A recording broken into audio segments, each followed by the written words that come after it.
Ladies and gentlemen, today we are on a hunt for magic. So many hours of footage are behind the scenes of a smooth 2-hour film. So what is the magic that creates so much time into so little time? It's truly an amazing thing, really. It takes us across the world or decades into the past in just the blink of an eye. And back again with just as little effort. The story of so many people and events can be told through this wondrous black magic. The magic of editing. It's a little bit distracting trying to watch a film with poor editing. My favorite movies make me think. The editing takes me to a deeper level of thought.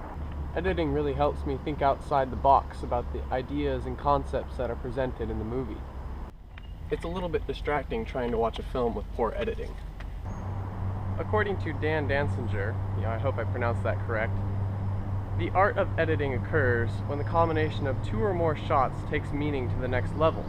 Excitement, insight, shock, or the epiphany of discovery. For example, the movie Inception. This movie is one of my favorites because I find myself spending an enormous amount of time pondering the theory of artificial insemination of a thought and the development of that idea within someone's head. All the while, that person believes the idea is original and of their own creation. A key part to the effectiveness of Inception is the continuity editing. The ability to coherently cut from one scene to the next, while flawlessly maintaining the splintered plotline. With good continuity editing and well-timed content curve, the point at which the audience has absorbed all we need to know, less of the story need be explicitly shown. Rather, the audience can fill in the small details while watching a more necessarily explicit scene. Now, where continuity editing plays an obvious role is in the production of a documentary. As I mentioned earlier, many more hours are filmed behind the scenes that we, as the audience, will never see. Take Blood on the Flat Track, for example. This documentary is the story of a Seattle-based roller derby team and their journey to success, and the limelight in which they found themselves. What started as a local ladder of teams morphed into a nationally recognized and competitive team of all-stars, with the best of the local teams forming a kick-ass powerhouse squad and shocking the nation as the underdogs.